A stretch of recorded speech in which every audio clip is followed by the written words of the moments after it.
сендерге суды қалай үнемдеу керек туралы ертегі айтып беремін. Мұқият отырып тыңдаймыз. Жарай ма? Ертеде бір әдемі елде әртүрлі жануарлар мен өсімдіктер өмір сүретін.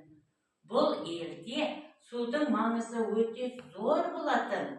Себебі ондағы барлық тіршілік судың шомылған кейін суды өшіріп жүру керек. Жуынған соң суды өшіру керек. Суды өшіріп жүреміз.